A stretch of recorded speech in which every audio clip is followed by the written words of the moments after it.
আমেরিকার প্ল্যান ছিল এই যে ইরানকে অর্থনৈতিকভাবে পঙ্গু করবে, ইরানের দ্রব্যমূল্য বেড়ে যাবে, মানুষের জীবন অসহনীয় হয়ে উঠবে। ইউরোপ আমেরিকায় এই ছাত্রদের বিরুদ্ধে মিলিয়ন মিলিয়ন ডলার দিয়ে তারা বিভিন্ন দেশে বিক্ষোভ করেছে। ইরানকে মানুষ চতুর্থ সুপার পাওয়ার হিসেবে মিডিয়ায় লিখতেছে।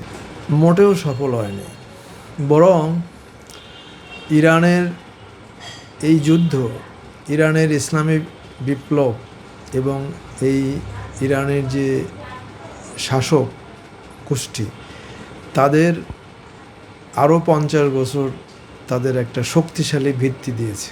যেমন ধরেন, আমেরিকার লক্ষ্যটা কী ছিল, ইসরায়েলের লক্ষ্যটা কী ছিল? ইসরায়েলের লক্ষ্য ছিল একটা গ্রেটার ইসরায়েল তৈরি করবে, যার জন্যে তারা গত এই ইসলামিক রিপাবলিক 1979 সালে সফলতার পরে থেকেই এইটাকে কিভাবে দমিয়ে দেওয়া যায়, এটাকে এই দেশের অবরোধ দিয়ে, তারপরে বিভিন্ন ধরনের ষড়যন্ত্র করে, সাদ্দাম হোসেনরে দিয়ে ইরান আক্রমণ করিয়ে প্রথমেই তারা চেষ্টা করেছে, আমেরিকা ইসরায়েল, যে এই রাষ্ট্র যাতে ধ্বংস হয়ে যায়, আবার যাতে রেজা শাহর ছেলে আসে।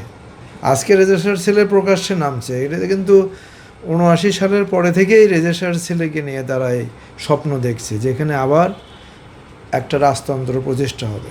ঠিক যেভাবে 1953 সালে যখন ডক্টর মোসাদ্দেকের নেতৃত্বে ইরানের তেল জাতীয়করণ করা হয়েছিল, সেখান থেকে এই রেজা শাহর বাবা রেজা শাহ তাকে যখন সরিয়ে দিছিল, তার 3-4 বছরের পরেই আবার এই আমেরিকা এবং ব্রিটিশরা মিলে মোসাদ্দেক সরকারকে তারা বিফল করে উৎখাত করে আবার রেজা শাহকে নিয়ে আসছিল।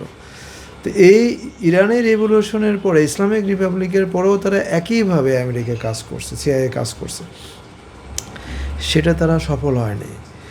বরং আমেরিকার প্ল্যান ছিল এই যে ইরানকে অর্থনৈতিকভাবে পঙ্গু করবে, ইরানের দ্রব্যমূল্য বেড়ে যাবে, মানুষের জীবন অসহনীয় হয়ে উঠবে। নন ইনভার্টার এসির দামে ঘরে আনুন বিদ্যুৎ সাশ্রয়ী ইনভার্টার এসি। এখন 1.5 ton my one inverter AC মাত্র 48,900 টাকা পাওয়া যাচ্ছে মিনিস্টার শোরুমে। ইরান তার যে রিসোর্স, এগুলো তারা বিদেশে বিক্রি করতে পারবে না, অর্থনৈতিক সংকট হবে, দেশের জনগণ রাস্তায় নামবে, বিদ্রোহ করবে এবং একটা কু হবে বা জনগণ আর একটা প্রতিবিপ্লব ঘটাবে।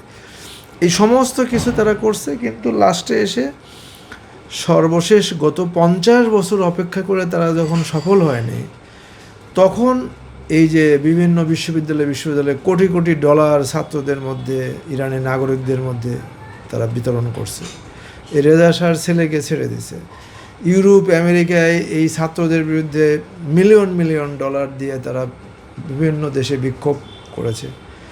তারা এই জাভিদ শাহ স্লোগানটা যে ছিল, এই স্লোগানের অর্থ হচ্ছে শাহ চিরস্থায়ী হোক, মানে শাহর শাসন তারা চিরস্থায়ী চায়, এখানে কোনো ইসলামিক রিপাবলিক থাকবে না। এইটা করে আমেরিকা চেষ্টা করছিল যে ইরানের জনগণ এই যে বিশ্ববিদ্যালয়গুলোতে বিদ্রোহ করে এখানে সরকারের সঙ্গে একটা দীর্ঘমেয়াদী সংঘর্ষ চালিয়ে দিয়েছিল। এখানে কিছুটা আমেরিকান সরকারের, ইরানি সরকারের, ইসলামিক রিপাবলিকের শাসকদের কিছুটা তারা সমস্যায় পড়ছিল, কারণ ছাত্রদেরকে কতভাবে আর তারা সরিয়ে দিবে রাস্তা থেকে। এরপরে এই যে আক্রমণ যে করলো আমেরিকা এবং ইসরায়েল, তাদের ধারণা ছিল, এবং প্রথমে আয়াতুল্লাহ খোমেনি রহমতুল্লাহ আলাইকে যে রহমতুল্লাহ আলাইকে রাহবারকে যে তারা মেরে ফেললো, আরও কিছু তেহরানে আকস্মিকভাবে হামলা করে তারা যে বড় বড় জেনারেল কয়েকজন মারছে, বিজ্ঞানীদের মারছে। এইটার উদ্দেশ্য ছিল যে এইভাবে যদি তারা করে, তারা সারা দেশের জনগণ নেমে পড়বে এবং ইসলামিক সরকারের পতন ঘটাবে। কিন্তু উল্টা হয়েছে, বরং ইমাম রাহবারকে মারার পরে এবং এই জেনারেলদের মারার পরে ইরানের জনগণ রাস্তায় নেমে পড়ছে, এবং ইরানের জনগণ আরও আমেরিকা এবং ইসরায়েলের বিরুদ্ধে তারা আরও বিপ্লবী চেতনার জেগে উঠেছে। এবং ওই যে যারা বিশ্ববিদ্যালয়ে যারা আমেরিকার পেইড যারা অনুচর ঢুকছিল, রেজা শাহর ছেলের যারা সাপোর্টার ছিল তারা তখন অটোমেটিক্যালি হারিয়ে গেছে। এখন তাদের কোনো অস্তিত্ব নাই ইরানে, কারণ তারা সামনে আসলে ইরানের জনগণই তাদের পিঠে বিদায় করবে, সরকারের কিছু করতে হবে না। তো এই যে একটা চেতনা, আমেরিকার যে লক্ষ্যটা বললাম, সেই লক্ষ্যটা বুমেরাং হয়ে গেছে। মানে আমি ভয়ে ছিলাম যে যেভাবে ইরানিরা ছাত্ররা বিশ্ববিদ্যালয়ে নাম যার ছাত্রদের তো মানে হটানো কঠিন, সেন্সিটিভ, এইখানে আমেরিকার এই যুদ্ধটা আশীর্বাদ স্বরূপ আসছে। এবং ইসলামী বিপ্লব, ইরানের জনগণ এখন 98% জনগণ ইরানি বিপ্লবের পক্ষে আসছে। আর এই যে যুদ্ধে তারা যে জিতলো, এখন তারা জিতে গেছে। এই যে আমেরিকা যে পরাজয় হলো, আর আমেরিকা একটা সুপার পাওয়ার, এখন ইরানকে মানুষ চতুর্থ সুপার পাওয়ার হিসেবে মিডিয়ায় লিখতেছে, সারা দেশে সারা বিশ্বের জনগণ বলতেছে ইরান একটা সুপার পাওয়ার। এখন ইরান যদি তার আণবিক বোমাটা খালি প্রকাশ করে যে আমরা আণবিক বোমা ফাটিয়েছি বা তৈরি করেছি, তাহলে ইরান সুপার পাওয়ার। ইরানকে ঠেকানোর মতো কিছু নেই। আমেরিকা শুধু একা না তো, এই যুদ্ধ আমেরিকা এবং ইসরায়েল এবং মিডল ইস্টের এই যে রাজা বাদশাহ সৌদি আরব এবং উপসাগরীয় দেশগুলো সবার সাথে ইরান একা লড়ছে।